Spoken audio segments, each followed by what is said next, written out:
C'est avec une très grande joie d'entrer dans votre foyer en ce moment. L'ambassadeur de Yahushua Elia entre dans votre foyer pour porter l'enseignement.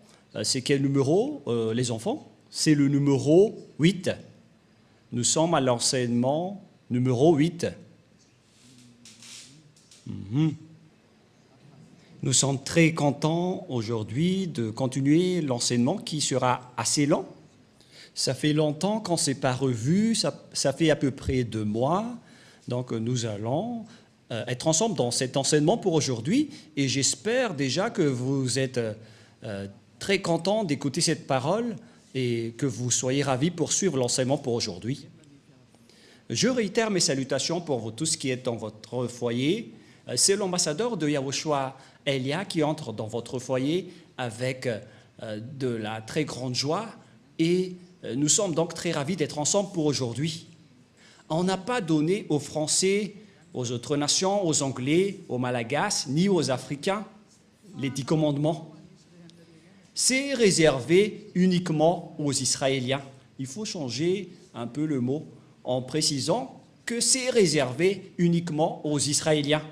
Changer un peu le titre, les techniciens. Et donc, on va bien voir que c'est réservé uniquement aux Israéliens. Et que les techniciens regardent le message, car je vais vous envoyer un petit message. Pour vous, les techniciens, il faut regarder ce message on ne va pas dévoiler aux gens. Ça va être un message en interne entre nous. C'est-à-dire que c'est un extrait.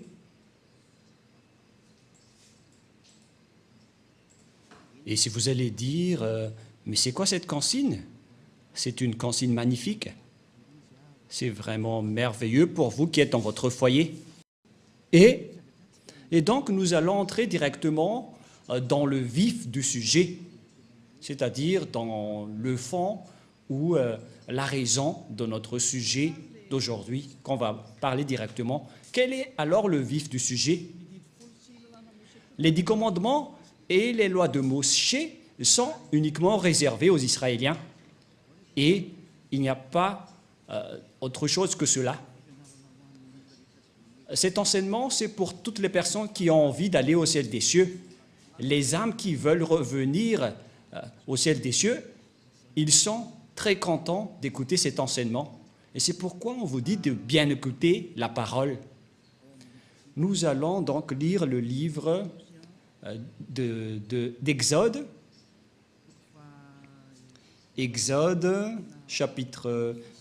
En fait, on vous a déjà donné tout cela, mais on va bien confirmer car on ne sait plus quelle serait la fin de votre histoire avec la guerre qui se passe en ce moment. Tout le monde se prépare avec les menaces nucléaires et ils se menacent. Et ce n'est plus une simple menace, mais ils sont en train de se bombarder. Je ne sais pas qui d'entre vous, les humains, vont être sauvés, mais c'est la parole du Père Yahva et Yahushua qui sont accomplies et Elia va sauver une dernière fois pour ceux qui veulent y aller, pour ceux qui ne veulent pas y aller, alors tant pis pour vous et assumez les conséquences. Exode 19.5 qui précise que c'est réservé uniquement aux Israéliens, donc vous ne devez pas y entrer. Tous ceux qui observent les 10 commandements iront tous en enfer, car ces lois ne sont pas réservées pour vous. Et pourquoi vous êtes entré là-dedans? Voilà la question. Pourquoi vous êtes entré là-dedans? Qui vous a fait entrer là-dedans? Et donc, pour ceux qui connaissent qu'ils ont fait des erreurs, il faut sortir rapidement de ces églises qui observent les 10 commandements. Séparez-vous rapidement des religieux qui vous ont fait observer les 10 commandements et rapprochez-vous rapidement de Elia, dont vous écoutez la voix et vous voyez mon visage. Pour ceux qui regardent la télévision et sur Internet, j'ai été envoyé par Yahushua. Allons-y avec Exode 19.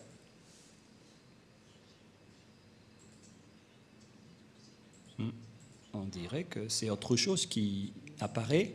Patientez un peu, car c'est autre chose qui s'apparaît. Exode, chapitre 19. Voilà, vous pouvez afficher. Moshe monta vers Dieu Et Yahva l'appela du haut de la montagne en disant, « Tu parleras ainsi à la maison de Jacob et tu diras aux enfants d'Israël. » La parole est bien précisée ici que c'est réservé à la descendance de Jacob, cette déclaration pour les Israéliens, comme quoi les autres nations ne peuvent pas y entrer. Les autres nations sont les Anglais, les Américains, les Français, les Malagasy, les Africains, les Chinois, les Japonais, ce sont tous des autres nations. Mais les vrais propriétaires de la parole, selon ce qui est dit ici, ce sont les Israéliens, c'est-à-dire les descendants de Jacob. Vous avez vu ce que j'ai fait à l'Égypte et comment je vous ai porté sur des ailes d'aigle et amené vers moi. Maintenant, si vous écoutez ma voix et si vous gardez mon alliance, vous m'appartiendrez entre tous les peuples, car toute la terre est à moi. Ici, donc, la parole de Dieu précise bien que si vous allez respecter mon alliance, qui sont observées par les Israéliens et les descendants de Jacob, c'est clair ici. Donc, les Malagasy ou les Français ou les Anglais qui se sont incrustés là-dedans, ils ont directement transgressé la loi. La parole est très claire. Et nous allons voir de quelle alliance il s'agit. C'est dans Deutéronome.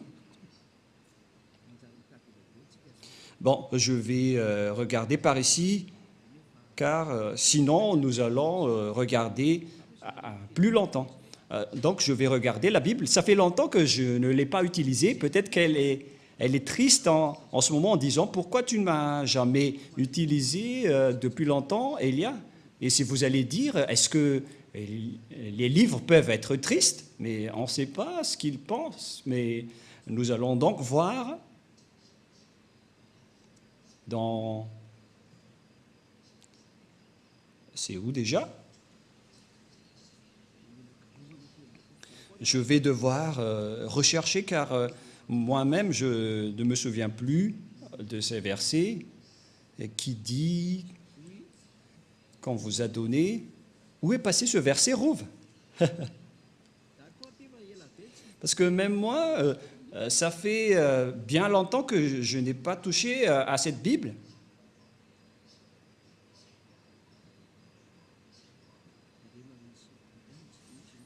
Concernant le respect des lois et des commandements. Non, c'est pas ça. La parole qui parle qu'on vous a donné l'alliance, qui sont les 10 commandements, voilà ce qui est écrit. Est-ce que vous ne vous souvenez pas? Oh, personne ne s'en souvient, même moi.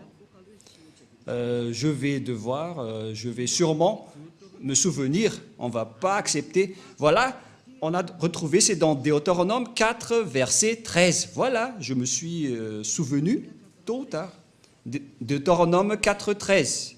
Toi aussi, Rouf, tu n'étais pas productif à ce sujet-là, hein, cette fois-ci. Allons-y. Et si vous allez dire, est-ce que vous êtes en train d'enseigner ou est-ce que vous êtes en train de discuter? Mais c'est bien de discuter lorsqu'on enseigne. Les professeurs doivent discuter avec leurs élèves pour que la leçon entre bien. On doit bien discuter. Et comme ça, vous n'allez pas dire que Elia est très méchant. Non, pas du tout. Elia est très strict et il n'accepte pas le mal. Il publia son alliance qu'il vous ordonnera d'observer les 10 commandements. L'alliance qu'on a parlé dans Exode tout à l'heure, donc ce sont les 10 commandements et les lois de Moïse. C'est l'alliance. C'est ce que les Israéliens ont observé. Les Malagasy, ni les Français, ni les Russes ne peuvent pas les observer, ni les Américains, ni les Japonais. Ce sont tous des autres nations et c'est interdit pour eux de les observer. On a confirmé cela que ce n'est pas réservé pour les autres nations. Ça a été confirmé dans le livre des psaumes 147, 19, 20. Psaume 147, 19, 20. Nous allons voir cela ensemble. Et écoutez bien la parole. Il révèle sa parole à Jacob et ses lois ainsi que ses ordonnances à Israël. La parole est très directe, c'est bien précis, comme un fusil qui tire en région de la Russie et d'Ukraine. avec des jumelles. Waouh! Cette parole est pareille. Il révèle sa parole à Jacob, ses lois et ses ordonnances à Israël. C'est-à-dire que vous devez dégager les Malagasy, ainsi que les Français. Si vous observez encore cela, vous allez transgresser cette parole, c'est-à-dire vous allez transgresser la loi. Verset 20, c'est très direct la parole. Il n'a pas agi de même pour toutes les nations. Elles ne connaissent point ses ordonnances. La parole est très droite. Elles ne connaissent point de ses ordonnances. Alors pourquoi vous l'avez connu? La question que je vous pose à tout le monde entier, vous qui m'écoutez, pourquoi vous avez connu les 10 commandements alors que vous n'êtes pas des Israéliens? C'est la preuve que ce sont des sorciers qui vous ont appris cela, des personnes qui vont tuer votre âme pour qu'ils se jettent en enfer. Ce sont des idées du diable. Alors Élia vous conseille, dégagez-vous de là et suivez Élia. Suivez tous Élia. Pour ceux qui veulent sauver leur âme, suivez Élia, celui que vous voyez en ce moment. Élia est adorable, il est merveilleux. Ce sont uniquement les diables qui le détestent parce que Élia a détruit leurs travaux et il fait sortir les gens de leur chaîne et les diables ne supportent pas. C'est pourquoi il le fait du mal, car il diffame son adversaire et les gens y croient. Mais Élia vous avertit, n'entrez plus dans cela, car ce sont les diables qui doivent faire ça, car ce sont leurs travaux. Mais pour vous, il faut que vous pensiez à votre salut. C'est logique que les diables diffament Élia, car Élia sauve les gens, donc les diables le diffament. Donc, ne croyez plus à cela, sinon vous allez vous transformer en diable alors que vous êtes des humains. Voilà donc de paroles qui précisent que ce n'est pas réservé ni aux Malagasy, ni aux Français, ni aux Anglais, ni aux Comoriens, ni aux Australiens, ni aux Arabes. Les 10 commandements et les lois de Moshe, c'est uniquement réservé aux Israéliens. Si vous avez transgressé cette parole en observant les 10 commandements, donc vous êtes directement pécheur. Vous êtes transgresseur des lois, car la loi précise que c'est réservé aux Israéliens. Et vous osez entrer là-dedans, vous méritez d'être jeté en enfer. Voilà donc le premier schéma, que tous ceux qui ont fait cela sont des transgresseurs de la loi. Quelle est donc la transgression de la loi? C'est ce que vous avez fait. Et les transgresseurs de la loi sont des pécheurs. Nous allons lire encore la parole de Dieu dans 1 Jean. Nous allons définir donc tout ce qui est péché dans 1 Jean, chapitre 3, verset 4. 1 Jean, chapitre 3, verset 4. Quiconque pêche transgresse la loi. Et le péché est la transgression de la loi. Voilà. Ici, donc, la parole précise bien que quiconque pêche transgresse la loi. Et le péché est la transgression de la loi. Donc, tous les pécheurs transgressent la loi. Et si vous transgressez la loi, donc vous êtes pécheurs. Et ce sont les pécheurs qui iront en enfer. Les pécheurs n'y entreront jamais au ciel des cieux. C'est-à-dire que toutes les autres nations qui observent les 10 commandements, vous êtes tous pécheurs, car vous avez transgressé la loi et vous irez dans le lac de feu et de soufre, car vous êtes pécheurs. Ne vous laissez plus être trompés selon la parole de Dieu, car les personnes injustes, c'est-à-dire les pécheurs, ils n'iront jamais au ciel des cieux. Alors, ne vous laissez pas être trompés. 1 Corinthiens, il y a une petite correction avec la parole d'aujourd'hui qui est vraiment merveilleuse. Une petite correction qui ouvre bien votre raison. 1 Corinthiens, chapitre 6, verset 9. Que cette parole est délicieuse. Waouh! Il y a une parole de conscientisation, de correction pour vous dire qu'il ne faut pas faire du n'importe quoi. Sinon, vous allez être jeté en enfer. Mais le sage voit le danger et le fuit, mais le fou avance et le regrette. Ne vous mettez pas à la place du fou, sortez vite de là et suivez Élia. Pour toutes les âmes qui iront au ciel des cieux, vous avez un mot d'ordre de Élia. Vous êtes ordonnés de sortir tous, car je suis en train de vous appeler. Ne savez-vous pas que les injustes, c'est-à-dire les pécheurs, les transgresseurs de la loi, car toute transgression de la loi est du péché, n'hériteront point le royaume de Dieu. Ne vous y trompez pas. Donc, les injustes sont des personnes qui ne sont pas dans la vérité, ce sont des pécheurs et n'hériteront jamais le royaume de Dieu. Vous n'irez jamais dans le royaume de Dieu. Ne vous laissez pas berner par vos religieux de votre Église qui délirent. Vous serez jetés en enfer. Voilà, en vérité, car vous transgressez la loi. Voilà de un, mais nous allons voir prochainement quelle est la définition du péché. Et nous allons donc entrer dans la deuxième étape de l'enseignement. Nous allons essayer de faire le premier enseignement en 30 minutes. Et ces 10 commandements et les lois de Moshe ou de Moïse, on ne peut pas les observer dans d'autres endroits, à part Israël. Ils sont observés uniquement en Israël. Voilà, deuxièmement.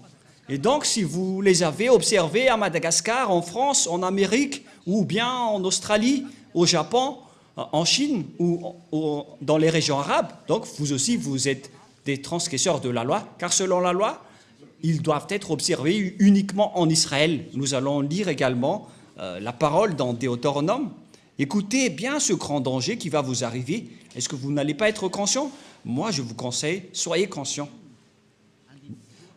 Deutéronome, chapitre 6, verset 1.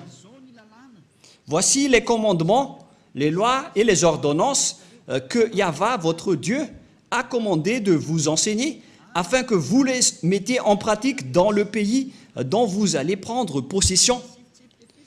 Ces commandements et ces lois, donc, les gens, la Sainte Écriture a bien précisé que, et c'est le Père Yahva qui fait signature, qu'ils doivent être pratiqués dans le pays dont les Israéliens prendront possession uniquement. C'est une loi incontestable pour vous. C'est-à-dire, tous ceux qui ont transgressé cette parole sont également pécheurs.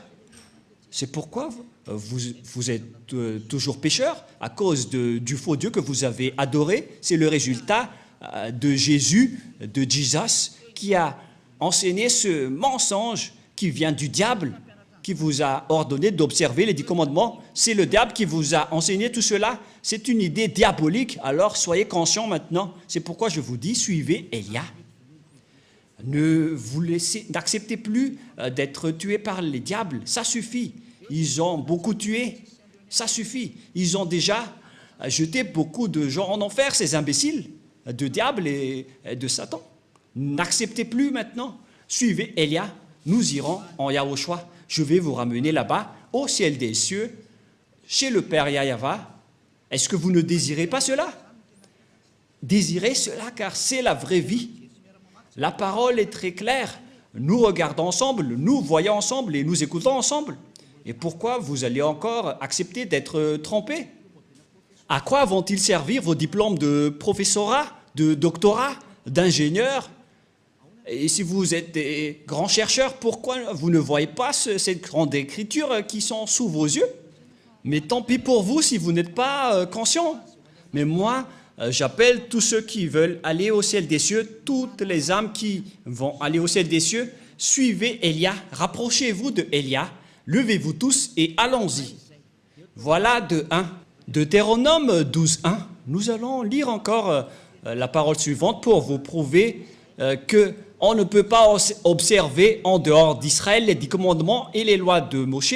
Donc ceux qui vous ont enseigné d'observer les 10 commandements, la dîme et tout le reste, ce sont des envoyés des diables. La parole de Élia est directe. Même moi, je vais encore les attirer car vous êtes des âmes qu'il faut sauver. Sauvez rapidement votre âme. Ne vous laissez plus utiliser par les diables car ils vous ont déjà assez utilisé. Alors, dégagez-vous de là maintenant. Ne regardez plus votre coupe d'argent. Regardez votre âme. Soyez conscients et ne soyez pas égoïstes. Deutéronome 12, 1. Voici les lois et les ordonnances que vous observerez et que vous mettrez en pratique aussi longtemps que vous y vivrez dans le pays dont Yahva, le Dieu de vos pères, vous donne la possession. Waouh! Voici les lois et les ordonnances que vous observerez et que vous mettrez en pratique aussi longtemps que vous y vivrez dans le pays dont Yahva, le Dieu de vos pères, vous donne la possession. Donc, pendant toute la vie des Israéliens sur terre, il ne faut pas respecter les 10 commandements, il ne faut seulement les observer en Israël. On ne peut pas les exporter en France, ni en Angleterre, ni en Amérique. On ne peut pas les exporter en Chine, au Japon, ni en Australie ou dans les régions arabes. On ne peut pas exporter là-bas les 10 commandements, c'est interdit. C'est uniquement en Israël que vous devez les observer. La parole est directe, l'écriture est très grande, on n'a pas plus besoin de lunettes, c'est déjà assez grande. Mais regardez ce que vous avez fait, vous avez transgressé cette loi pendant combien d'années? Vous vous êtes transformés en pécheurs. Et c'est pourquoi vous êtes tous pécheurs, vous qui observez les 10 commandements, notamment tous les humains. Aucun de vous n'est épargné. C'est pourquoi il faut que vous vous rapprochiez de Élia, car les religieux qui étaient avec vous, qui sortaient de n'importe où, vous êtes tous pécheurs. Alors, n'acceptez plus d'être avec les pécheurs. Ça suffit maintenant. Ça suffit. Les églises sont des églises pécheurs. Les religieux sont aussi pécheurs. Pourquoi vous allez encore rester là-bas? Regardez bien la réalité en ce moment. C'est un grand danger qui se passe sur votre planète Terre. Ne tardez plus avec votre maladie. Vous les humains, c'est vraiment un grand danger atroce qui se passe ici. L'accomplissement de la parole de Élia est en cours.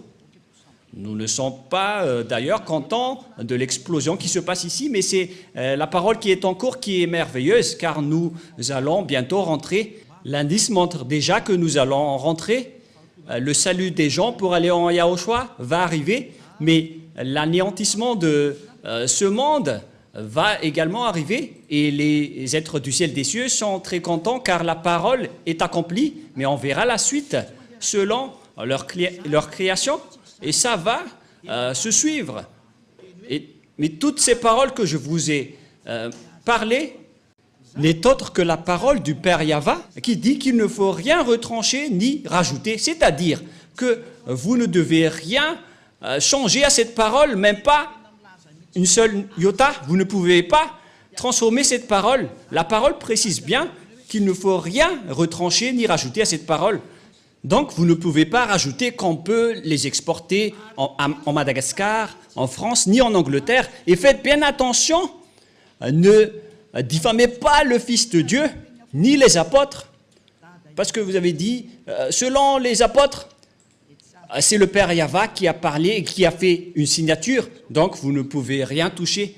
Quiconque ose toucher à cette parole est le diable. Aucun Fils de Dieu n'a touché à cela. Mais Jésus et Jesus, ils ont osé le toucher. Ils les ont bien touchés. Ils les ont fait observer par les autres nations. Et vous les observez maintenant. Ils vous ont bien eu et vous n'êtes pas encore conscient. Si vous mourrez en ce moment, vous irez directement en enfer. Les pécheurs n'entreront jamais dans le royaume de Dieu. On vient de lire. Vous êtes vraiment des pécheurs. Alors vous n'y entrerez jamais. Et ne jugez pas les apôtres en disant qu'ils ont fait observer cela. Vous n'êtes pas plus grand que les apôtres. Si les apôtres ont fait observer les 10 commandements aux autres nations, à ce moment-là, ils sont déjà en enfer. Alors réfléchissez bien au cas où vous allez faire du n'importe quoi. Ce n'est pas correct. Hein. Il faut bien connaître vos chemins et ce que vous devez faire. Deutéronome, chapitre 4, verset 2, une autre loi du Père Yahva concernant cette parole. Deutéronome 4, 2, et nous pouvons voir sur l'écran, pour vous qui regardez à la télé sur Internet. Vous n'ajouterez rien à ce que je vous ai prescrit, et vous n'en retranchez rien, mais vous observez les commandements de Yahva, votre Dieu, tels que je vous ai prescrits. Le Père Yahva a vraiment averti qu'il ne faut pas changer, ni retrancher, ni rajouter tout cela. Mais celui qui en rajoute ou qui en retranche à cette parole, il va transgresser ma parole selon mon cher Père Yahva, le Dieu d'Abraham. C'est le Dieu d'Abraham qui a fait une signature comme quoi vous ne devez rien retrancher ni rajouter. Alors pourquoi vous les observez à Madagascar? Pourquoi vous observez les 10 commandements en France et en Amérique? Qui vous a autorisé de faire cela? Ça vient de qui? Bien évidemment, ça vient de Jésus et de Jesus et de Jésus. C'est lui qui vous a fait observer cela. Donc votre Dieu vous fait transgresser la loi. Alors réfléchissez. Vous adorez l'adversaire de Dieu. C'est la preuve que ce sont des faux. C'est Dieu que vous adorez auparavant et vous n'êtes pas encore conscient. Vous allez encore contester. Le sage voit le danger et le fuit, mais le fou avance et le regrette. Élia espère vraiment que vous allez vous repentir pour vous rapprocher du vrai salut et suivez Yahushua maintenant. Suivez le Père Yahva. C'est le moment du salut en ce moment. Et je vous ai prouvé la parole que votre Dieu, c'est un faux Dieu qui vous a fait transgresser la loi. La preuve, c'est que vous payez la dîme. Ça veut dire que vous observez les 10 commandements. Le fait de respecter le sabbat et de ne manger pas la viande de porc, c'est vraiment de la folie atroce que vous faites. Alors revenez maintenant. Cet enseignement veut dire un amour pour vous. Ce n'est pas pour vous jeter en enfer tout d'abord, mais c'est pour vous faire revenir la raison rapidement en dernier lieu. Et c'est pour vous dire que vous allez avoir le danger si vous restez là. Vous avez obtenu toutes les preuves, vous ne pouvez plus rien contester. Ma parole se termine pour cette première étape. Vous ne pouvez plus entrer dans les 10 commandements et les lois de Moshe. Et si vous avez entendu tout cela, ne trichez pas. Rapprochez-vous de Élia pour être baptisé. Mais ce n'est pas que vous allez encore créer des églises, vous les pécheurs, pour implanter des églises, pour s'autoproclamer en tant que pasteur, etc. Et vous allez encore rassembler les gens en disant que nous aussi, nous ne observons plus les 10 commandements. Ce sont les habitudes des diables, ils transgressent la loi sans cesse. Alors que la Sainte Écriture dit qu'il ne faut pas avoir une division entre vous. Pour vous qui êtes convaincus de cet enseignement, rapprochez-vous de Élia, car c'est l'enseignement de Élia depuis l'année où il a enseigné qu'il ne faut plus respecter les 10 commandements depuis l'année 1984. C'est grâce à cet enseignement d'Élia que les gens ne pêchent point, car c'était le premier enseignement de Élia, qui était l'ambassadeur de Yahushua à l'époque. On m'a traité de faux pasteur. Mais tous les gens qui étaient avec lui ne pêchent point. Ils ne pouvaient plus respecter les 10 commandements. Voilà le vrai enseignement. Et si vous avez entendu cet enseignement, ne trichez pas. Rapprochez-vous de Élia. Suivez Élia au ciel des cieux pour être sauvé. Mais si vous voulez être jeté en enfer, continuez votre chemin. Car voilà la vérité. Nous allons terminer avec le 1 Corinthiens pour vous dire qu'il ne faut pas tricher, car il y a une loi que le Père Yahva a précisée dans 1 Corinthiens, chapitre 1, verset 10. 1 Corinthiens, chapitre 1, verset 10. Je vous exhorte, frères, par le nom de Yahushua, le Christ, à tenir tout un même langage, et il à ne point avoir de division parmi vous. Toutes les personnes qui ont écouté cet enseignement ne sont pas autorisées de se diviser. C'était depuis 1984. Et ce n'est pas vous, les récents, qui allez dire que vous êtes aussi au courant. C'est ridicule. Et à ne point avoir de division parmi vous, mais à être parfaitement unis dans un même esprit et dans un même sentiment. Voilà donc pour l'explication de la parole. Et je vous souhaite à tous d'être bénis par Yahushua dans le cadre de cet premier enseignement. Alors soyez conscients. Personne ne doit se diviser en Yahushua, c'est très clair. Si vous êtes convaincu qu'il ne faut plus observer les 10 commandements, donc vous ne devez plus vous séparer de Élia. Mais ce n'est pas que vous allez utiliser la ruse du diable en disant que nous n'observons pas les 10 commandements alors qu'on va respecter le 7e jour ou le sabbat. Ou bien en disant que le Fils de Dieu n'a pas mangé de la viande de porc en tant que juif. C'est ridicule. Ça veut dire que ce Dieu a peur du porc. Yahushua, il mange vraiment de la viande de porc. Il est le Créateur. Il n'a pas peur de ses créatures. Sinon, ça va être ridicule. Mais donc, on voit bien que les 10 commandements sont bien détruits et il n'y a plus de raison pour rester dans ce système. Voilà pour notre deuxième leçon. Est-ce que les 10 commandements sont bien détruits? Voilà pour la deuxième leçon. pour la deuxième leçon ou la 9e leçon. Et nous allons prier ensemble pour terminer la parole. Gloire au Père Yahva. Merci infiniment, Père Yahva. Ta parole est vraiment la vie et le salut pour les gens, pour faire revenir les personnes vers toi, pour qu'ils ne soient pas perdus, détruites, mais pour qu'ils soient retournés vers toi dans la vie éternelle que tu as déjà préparée pour toutes les personnes qui vont suivre cette vérité que tu as fait porter par Yahushua, ton fils préféré, que tu n'as jamais abandonné, mais que tu as finalement abandonné lorsqu'il a insisté pour sauver les âmes, pour les faire revenir vers toi. Père, cher Père Yahva, sauve les gens, sauve les âmes qu'il faut sauver rapidement pour qu'ils soient intégrés vers toi. Sauve les âmes, Père Yahva, et sauve les gens pour qu'ils se tournent vers toi. Gloire éternelle à toi. J'espère que tu vas m'écouter, mon cher Père Yahva, que tu vas m'écouter, Yahushua, pour faire revenir les gens, pour qu'ils soient le bienvenu dans ce saint royaume, pour qu'ils suivent Elia, pour aller au ciel des cieux, vers toi, nous tous. Au nom de toi, Yahushua, je fais toutes ces prières. Merci infiniment, grand frère. Alléluia, Amen. Voilà donc pour l'enseignement que nous avons suivi ensemble. C'était l'enseignement numéro 9. Que Yahushua vous bénisse tous pour la suite de notre prochain enseignement. Au revoir tout le monde.